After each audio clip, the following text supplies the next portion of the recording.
Hi guys! Musta na? This time naman yung adventure namin punta kami sa Baler, Aurora. Siyempre para mag-surf at mag-beach at mag-stay. So papakita ko sa inyo kung ano mapupunta namin. Let's go!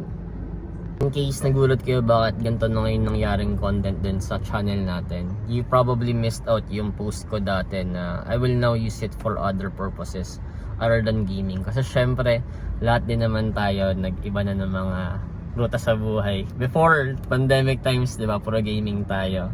And I'm just so happy to see a lot of you guys din naman kasi ngayon nag-grow na rin, yung iba college na, graduating na. And syempre, gusto na rin iba yung content ko kasi para rin sa inyong community ko. Tsaka hindi na rin naman tayo talaga puro gaming. Kadalasan puro aral na tsaka gala. Kaya ito naman, di ba? Right now, since we're going to Baler, I'll be focusing on that. And we're an hour and a half away from Baler, Aurora. Pero ngayon nandito kami sa stopover ng Ikigai na kadalasan naming napag-stopover pag going and coming from Baler. Kaya ito, pakita ko lang sa inyo kung anong meron dito. Ito siya guys, Ikigai. Magandang stopover dito pag papunta ka or galing ng Baler. Siyempre may maganda rin siyang view doon, so tingnan natin. Yeah. Wow! Ito pa lang, nakaka-relax ng tignan eh. Wee! So, ganda siya ng stopover. Hey, there's Bobby.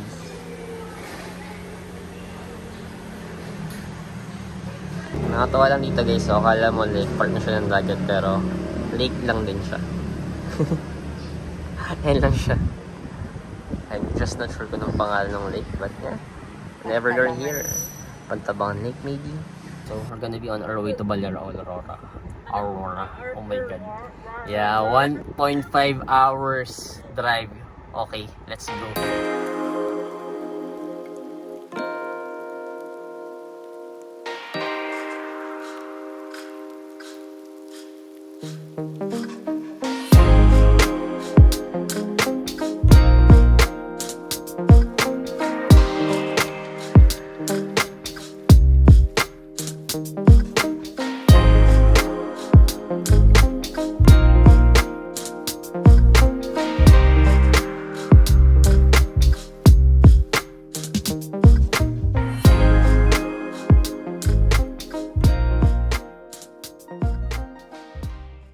Siyempre guys, dito muna tayo sa first stop natin, yung Balete Tree. Landmark dito sa Baler pag pupunta ka. So, ito siya. Correct me if I'm wrong, largest Balete Tree in the country and in Asia. I'm not sure. Pero, yun. Normally marami nagpapapicture dito kasi landmark siya dito sa Baler. Wow! Dash mo yung aircon ko. Yes, actually. Guys. Yeah, pwede mong pasubukin to. Rico. Ay. Sabi ko, puno makikiraan lang po. Ang galing naman po ng mga sanga mo. Picture tayo dito. Ay, oo nga. Alam ko pala sa gitna. Yeah, ganito siya sa gitna. Pwede mong pasukan yung Balete Tree. Ganito siya kalaki. Pag nasa loob ka. Struggle is real. Oo. Amazing ng tok-tok. Oh, green na green. Yeah. Di ba? That's it for the Balete Tree. Pero ang ganda ko. Tama Natawa naman lang kayo. siya. Thanks for dragging me. Dinami namin siya para pumunta siya dito. Kasi first time niya.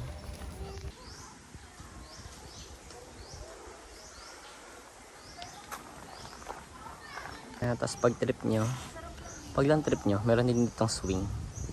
Yan. Diba, laki. May swing, may kainan, mesa. Tapos may mga bilihan dito, mga tindahan. Payment lang din sa entrance. Maliit lang, 50 yata or something. I don't know. Ask ko mamaya. Tapos lagay ko dito sa video.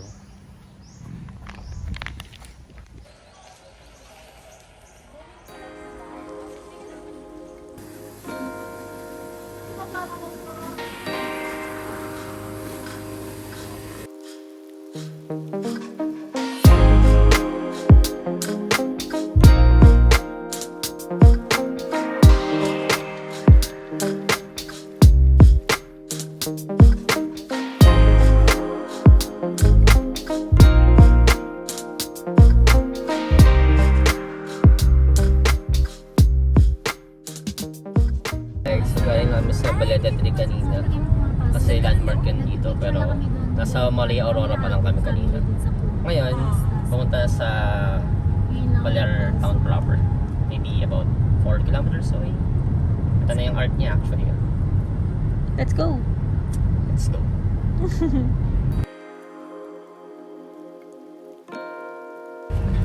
So, pantay-pantay lang yung sukat, ganyan. Tas,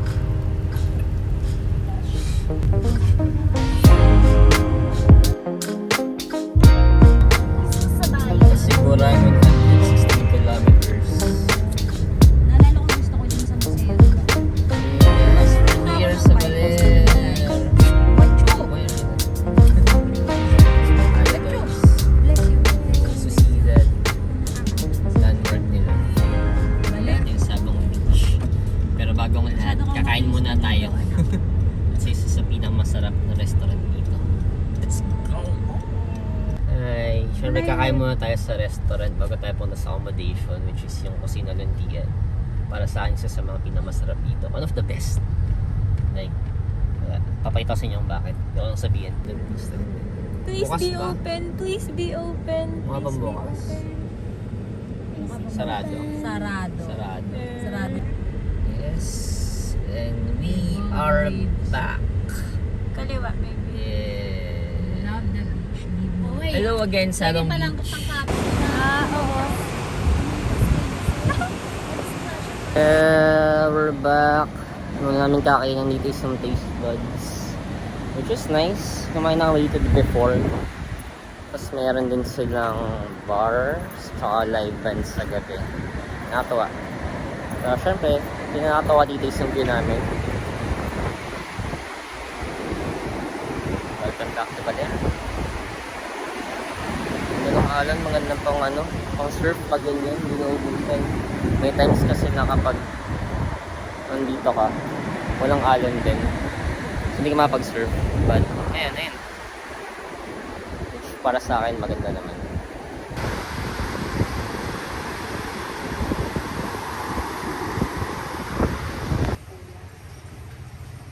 May beach view.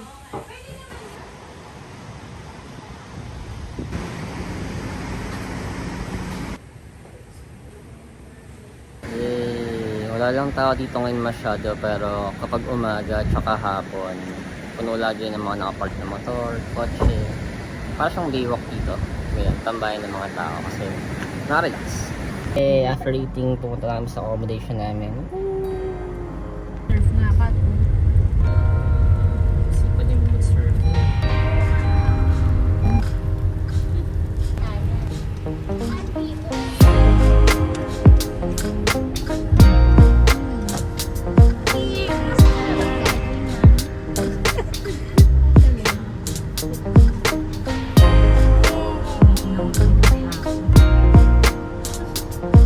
Hindi ako sikat lagi pag ganito.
Tapos, pakita ko lang din. Ito yung kanilang pool.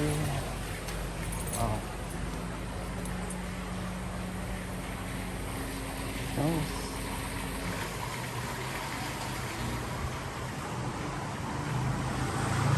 Ito wala.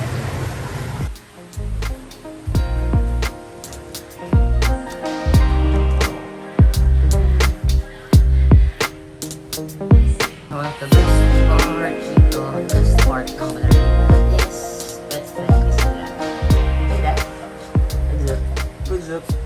What's up, Dash?